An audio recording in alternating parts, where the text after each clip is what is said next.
kembali bersama saya Wong Ganteng Sak Donya. Mohon untuk tidak menyebutkan nama dan identitas Anda atau siapapun dalam percakapan kita, karena percakapan ini saya naikkan dalam konten YouTube. Bagaimana Mbak? Iya, gimana ya?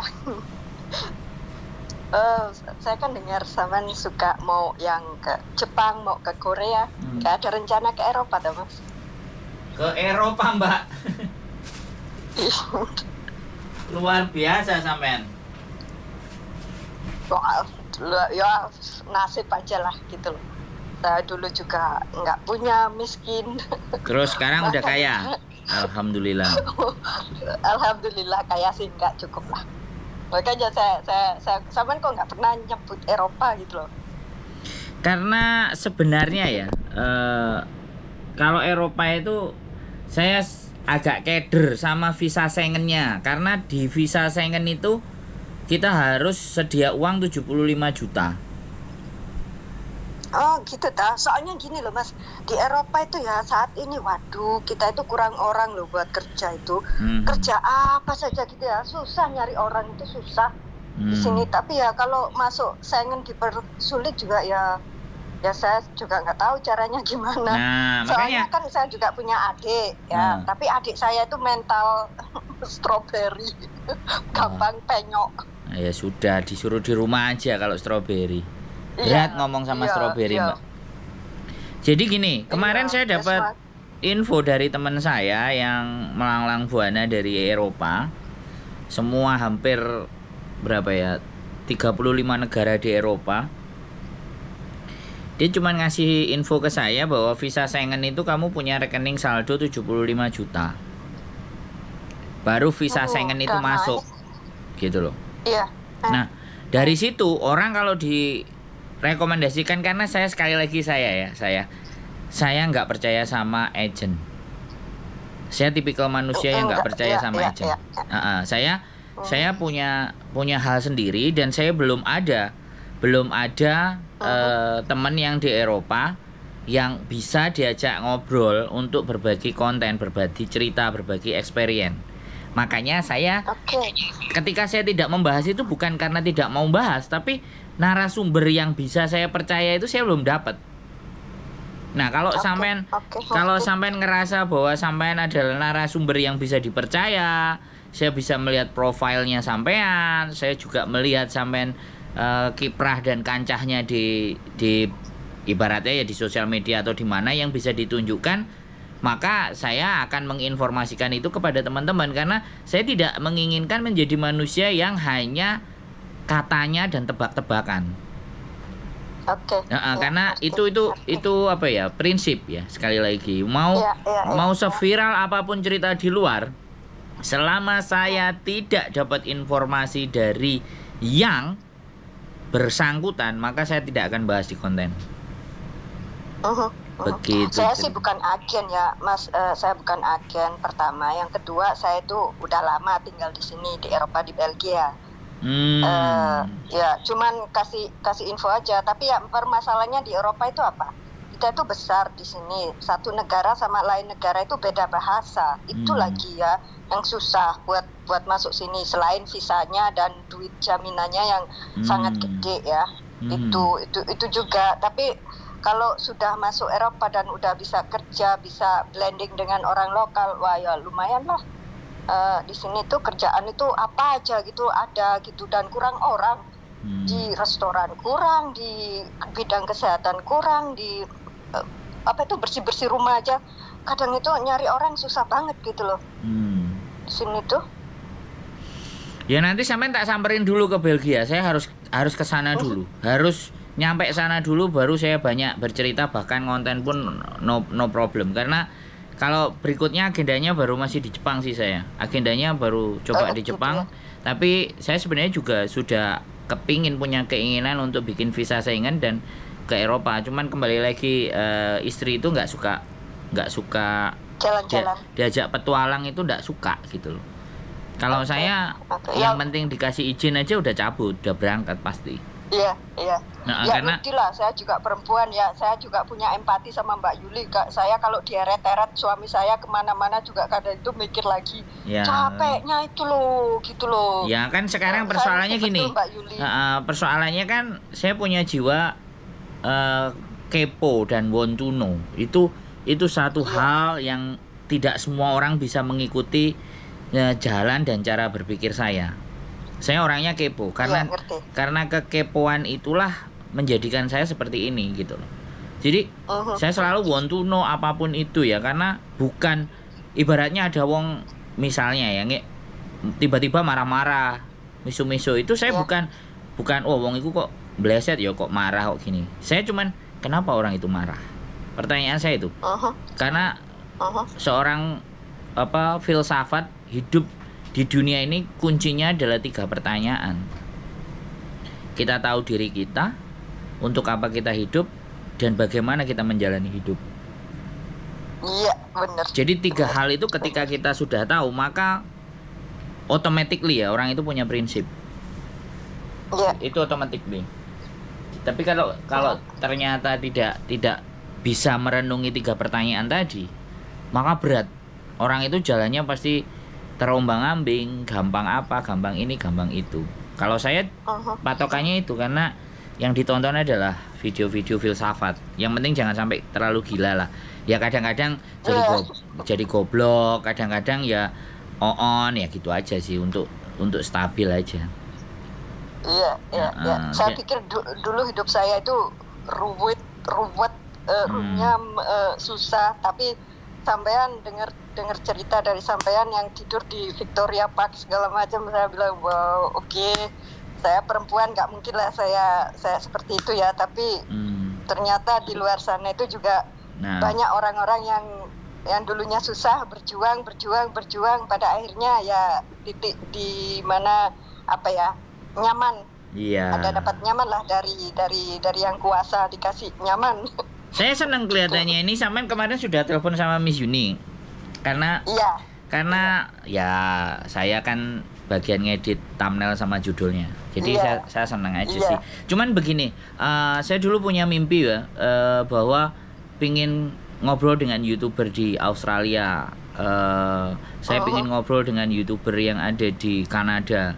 Saya sudah bidik orang-orangnya yang juga sudah punya channel gitu loh, dan bagaimana perjuangan mereka, dan saya kepingin kita ngobrol untuk apa sih, secara berkesinambungan, untuk apa sih, untuk membawa teman-teman kita itu tidak dimakan sama penipu, tidak kemakan sama calo. Jadi kita tidak bisa berbuat sesuatu yang lebih baik buat bangsa kita, tapi setidaknya 1, 2, 3 orang dengan adanya kita, mereka bisa memahami gambaran seperti apa sih di luar negeri itu, gitu loh. Dan ada apa di luar negeri yang bisa kita kreasikan, karena tidak banyak orang yang hidupnya itu mau berbagi. Yang ada gayaku opo gitu. Tapi saya melihat bahwa YouTube bisa memberikan itu. Kamu nggak perlu minta itu sama anak, kamu nggak minta orang yang kamu tolong, tapi YouTube lah bisa ngasih gitu loh. Nah, tapi harus kreatif juga loh Mas yo. Kalau nggak kreatif ya monoton itu aja ya, pada akhirnya penontonnya anjlok toh. Nah, enggak. Jadi gini, saya paham kreatif dan segala sesuatu. Tapi untuk segmen mengawali di YouTube itu kita fokus kepada siapa penonton kita. Apa yang dibutuhkan sama penonton kita. Nah, yang dibutuhkan sama teman-teman, saya sama Miss Yuni kan saya sudah sejak lama untuk ngobrol. Kamu itu punya kemampuan di agent, kamu itu punya kemampuan ini itu ABCD. Kenapa enggak lu coba kemampuanmu itu kamu share gitu loh. Dia sangat antipati dengan sosial media. Nah, berhubung begitu deal, oke, saya pulang ke Indonesia, dia ngonten baru. Begitu dia ngelihat buktinya, wah ya, hayo. Terus aku harus buktiin apa lagi gitu loh. Ini the new era. Ini era baru. Kita harus mendisrupt. Jadi segala sesuatu tidak harus disampaikan secara resmi, secara bagus-bagusan, dengan kemasan sing istimewa. Tapi zaman sekarang itu fast respon, gercep. bisa memberikan apa yang mereka mau, selesai sudah. Prinsip di awal itu, karena kita nggak punya modal besar. Aku bilang begitu. Giliran channel kita sudah berjalan, baru kita bisa sewa editor untuk meramu konten kita agar jauh lebih baik. Jadi kembali lagi kan di situ, market kita adalah orang-orang di mana di Hong Kong itu banyak yang tidak mengerti dan tidak memahami tentang aturan. Ya sudah, fokus on that aja, fokus di satu persoalan itu aja. Lah kalau ternyata dari hasil itu luar biasa ya, wow, ya kan? Nah sekali lagi, jadi kalau sampean di Belgia dan punya aware, punya rasa di mana bahwa apa sih yang bisa saya lakukan di dunia ini agar di kehidupan saya itu jauh lebih baik, ya udah aku help the people. Karena orang bisa membantu orang itu kan pertama dirinya sendiri, dirinya terbantu nggak? Nah kalau saya balik, saya akan terbantu ketika saya bisa bantu orang. Iyalah, itu lebih apa ya, lebih memuaskan. Nah, apa ya? Itu grade-nya kan udah beda. Gitu loh, kan, itu grade-nya udah beda, levelnya udah beda. Orang aku harus terbantu dulu baru aku bantu orang. Orang kan bilang, semua manusia normal akan bilang begitu, kamu selamatin dirimu sendiri. Tapi ketika saya berpikir, enggak kebalik, saya bantu orang dulu, maka otomatis Tuhan itu nggak usah kita minta. Kita nggak usah berharap sama manusia. Ya udah, yakin aja bahwa Tuhan itu pasti akan memberikan jalan terbaik, dan saya meyakini itu. Dan dari sejak dulu, sejak saya kerja di perusahaannya Jepang, di situ mindset saya berubah. Dan saya ngelihat ibu saya dulu, saya pelajaran sederhana dari ibu saya. Waktu dulu tuh saya selalu bantuin dia bikin kue, karena saya punya kakak perempuan, di mana kakak perempuan saya itu kalau disuruh bantuin bikin kue berat. Saya selalu bilang sama ibu, yang jelek-jelek kan, yang habis di oven gitu terus agak gosong dikit kan dipinggirin. Terus, Bu, kenapa sih yang dikasih orang Kak bukan yang jelek-jelek ini, yang bagus itu kita makan kan? Kamu salah kan? Justru yang kita kasihkan yang terbaik buat orang ini yang bagus. Dari SD kecil saya nggak bisa berpikir. Tapi giliran sekarang, oh iya, saya ingat apa yang disampaikan ibu saya. Satu itu kan. Terus yang kedua, kadang susah mau bayar listrik aja nggak bisa, ribut sama bapak. Tapi giliran mengingat orang tuanya meninggal atau apa, bikin doa, bikin kenduri, Bu kan nggak punya duit. Ya sudah, punyanya duit sekian ya kita bagi-bagi aja. Jadi di saat ketidakpunyaan kita, itu justru di situ ketika kita mampu berbagi, wah the best. Orang punya berbagi wajar, ya kan? Value-nya wajar, nilainya wajar. Tapi di saat kita nggak punya kan, kita mau berbagi, nah begitu loh. Itu kan makanya di ajaran keyakinan saya mengajarkan kalau ada orang minta, kasih yang terbaik, suruh pilih apa yang terbaik, kan. Dan itu berat, bisa di level itu berat gitu. Dan saya pun masih belum sampai. Saya belum sampai. Tapi kalau sampean ngerasa bahwa Belgia itu di sana banyak, soalnya sekarang kadang-kadang kan sudah nyampur nih Mbak. Jadi orang datang ke kita itu bukan hanya orang yang susah, tapi orang seneng macak susah. Itu kan yang repot. Seperti apa Mas? Seperti apa itu orang seneng macak susah itu seperti apa? Jadi gini loh, dia itu ngerasa seolah di Indonesia nggak ada pekerjaan, ya kan? Terus begitu nyampe ke Hong Kong, pokoknya kerja apapun saya mau. Udah dia nyampe di Hong Kong, ditawarin suyu cuci piring aja ya kan, cuci piring, dishwashing ya. Aduh kok capek, aduh kok nggak istirahat. Iya cerita itu, saya dengar, saya lihat kok, saya lihat. Nah itu kayak gimana coba? Itu kan berarti orang yang nggak susah macak mau susah, dikasih susah beneran bingung.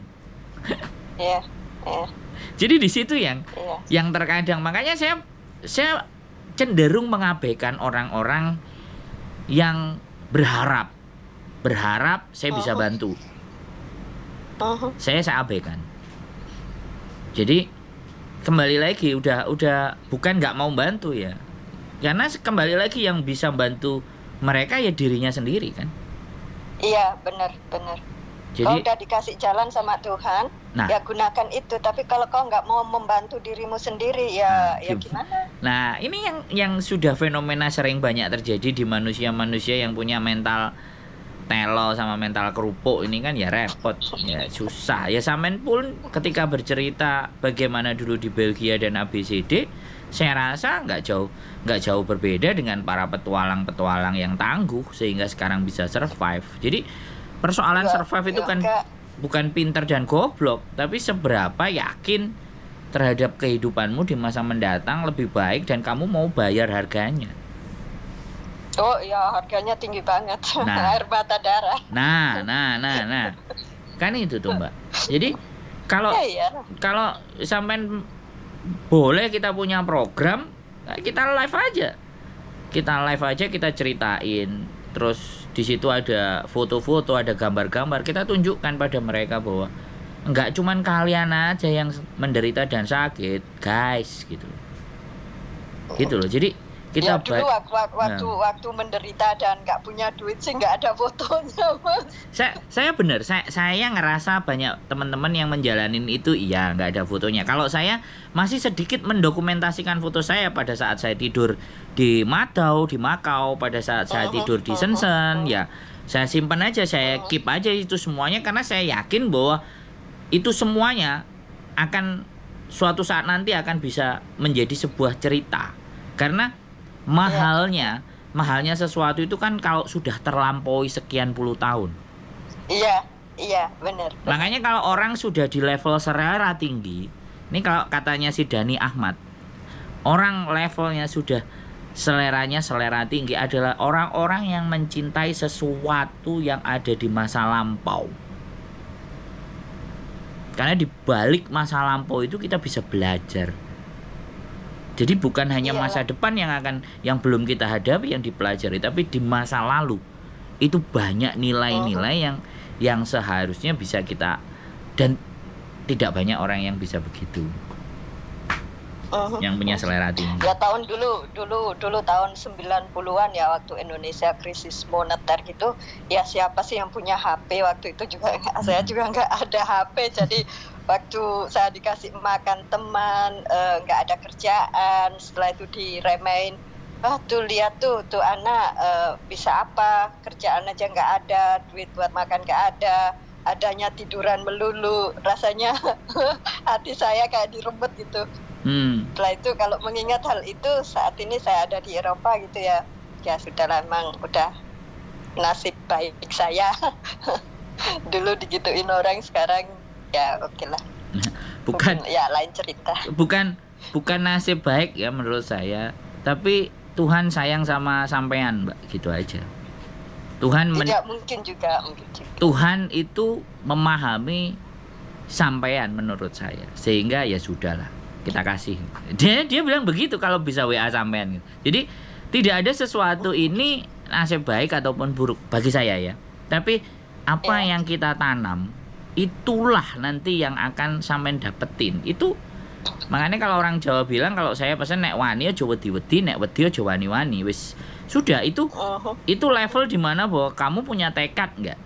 Jadi pernyataan itu orang Jawa itu tekad gitu. Itu sudah namanya tekad.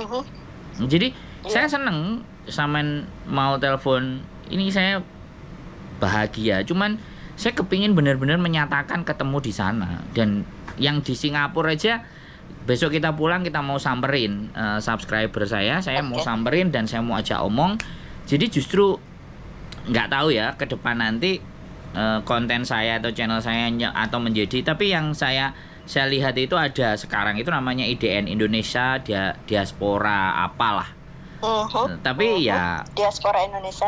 Ya itulah. Tapi ya nggak tahu sampai detik ini mereka berkontribusi terhadap teman-teman yang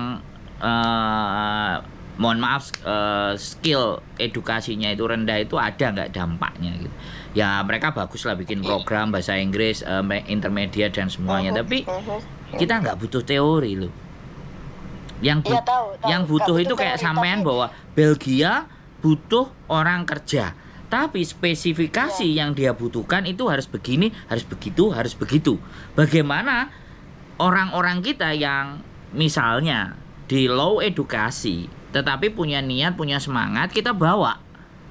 Dan punya tekad yang kuat kita bawa. Jadi jangan sekali lagi pantes no ilmumu semuanya ya. Di Indonesia sendiri untuk ngenyam pendidikan ya agak sedikit ya nggak ngerti juga sih. Tapi kembali lagi kalau bahasa memang mau nggak mau kalau mereka mau menjelajah ya Inggrisnya minimalnya lah. Iya. Diajak ngomong itu ngerti kan, seperti itu sih Mbak. Iya memang. Ya sebetulnya sih saya itu punya keinginan ya. Tapi ya satu lagi, aduh gimana ya, bahasa harus ngerti, kemampuan juga harus ada gitu loh. Sebenarnya di sini tenaga kesehatan tuh sangat kurang. Sedangkan lulusan perawat di Indonesia seumbruk. Saya tuh ada keinginan gitu, tapi ya nggak tahu caranya. Oke, saya India. Gini, saya akan menerjemahkan caranya ya Mbak. Yang saya akan terjemahkan caranya adalah, cuman kita harus tahu regulasi di sananya ya Mbak. Di sananya regulasinya. Nah, ya itu regulasinya cocok, oke, nggak ada. Oke, kalau dengan regulasi nggak bisa, kita pakai jalur tikus. Ya kembali lagi kalau saya kayak gitu sih orangnya. Ya, kita jalur tikus, tapi kita pastikan bahwa tidak ada dusta di antara kita. Di artinya, saya akan menceritakan kepada yang mau berangkat, yang mau terbang. Jadi, kita akan menceritakan pada fakta dan kenyataannya begini dan begitu. Karena kalau lewatnya pemerintah, waduh, yang terjadi sekali lagi. Makanya kalau ada courses ya, dari courses itu ternyata, jadi ibaratnya yang sudah ahli jadi perawat di sana, kursusnya langsung di Belgia. Kursus bahasanya langsung di Belgia, ya 3-4 bulan lah atau berapa bulan, yang penting dikit bahasa menguasai. Baru setelah kursus itu kan pasti visa tuh. Kalau visanya oke, dia apply baru. Nah, makanya itu yang kita akan pecahkan. Sebenarnya kalau penggambaran menurut saya saya punya, cuman stakeholdernya ya. Di Indonesia banyak SDM. Tapi kembali lagi, orang semuanya orientasinya profit. Nah, itu yang menjadi kenapa orang Indonesia tidak banyak yang benar-benar berbondong keluar. Harusnya memang berbondong-bondong keluar. Saya sendiri juga mungkin di Indonesia hanya jenguk ibu saya di kuburan. Cuma kalau berpikir yang lain-lain udah jelas kesempatan nggak akan ada di Indonesia. Kesempatan buat saya sudah nggak ada. Makanya saya berusaha menjadi international citizens. Jadi ini konsep tinggi banget sih, tapi bagi saya nggak ada masalah. Kenapa orang Eropa bisa kerja 1 bulan, tinggal di Asia 3 bulan? Kan kayak gitu tuh. Orang Eropa kan, dia kerjanya sebulan, tinggal di Bali 3 bulan. Bahkan pekerjaannya dibawa ke Bali. Nah itu. Ya kan? Karena dia ada budget minimal di Indonesia dan dia bisa hidup, dia tinggal menyocokkan culture-nya aja. Nah, saya pun sama, di Hong Kong ini terlalu mahal, makanya saya juga mau geser sih sebenarnya, mau ke Jepang. Di Jepang sewa rumahnya lebih murah dibandingkan di Hong Kong, tapi pekerjaan itu tetap bisa kita kerjakan. Kan dunia sekarang udah seperti itu. Seneng saya sekali lagi sampai telepon dari Belgia. Mudah-mudahan lah ketika Tuhan mengabulkan nanti kita bisa ketemu di sana, kita diskusi, kita share apa yang bisa kita lakukan buat teman-teman di Indonesia, apalagi generasi muda. Ini saya juga sudah berpikir untuk menggeser yang muda-muda spesialisasi, anaknya yang emak-emaknya di Hong Kong kan sudah bisa percaya dengan saya. Anaknya kita geser ke Jepang untuk dapat visa Tokutei Kino. Itu masih masih memungkinkan. Kalau Tokutei-nya itu bekerja, kalau dia kursusnya itu dia bahasa. Nah, belajar bahasa yang 6 bulan, kalau 3 bulan dia udah menguasai, dia bisa ngelamar pekerjaan di perusahaan, visanya bisa bergeser. Nah, itu regulasi yang sudah saya baca dari Jepang. Dan gajinya ya sekitar 18 sampai 26 juta. Makanya itu membuat perubahan kehidupan buat mereka. Harapan saya sih ya pinginnya jadi jalan lah. Saya itu jadi pijakannya orang untuk bisa sukses. Nggak apa-apa saya dipijak-pijak gitu kan. Bagaimana saya mereka Saya pasti tahu kalau orang baik pasti akan menghargai. Tapi kalau orang yang sudah, iyalah. Nah, kalau orang yang sudah, ya pikirannya hanya cari untung, ya pastinya pasti akan menjauh.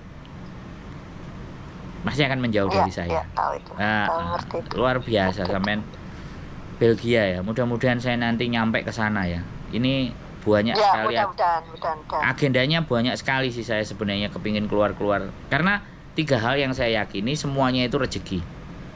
Ketika kita keluar, kalau nggak bekerja ya kita keluar cari koneksi, ya kan? Ngobrol dengan seseorang. Kalau tidak ya kita keluar belajar. Sebenarnya 3 hal itu ketika kita keluar rumah nilainya rezeki. Tapi orang-orang mengidentifikasi rezeki hanya uang. Nah, itu agak susah. Ya nggak selalu uang sih, ya pengalaman,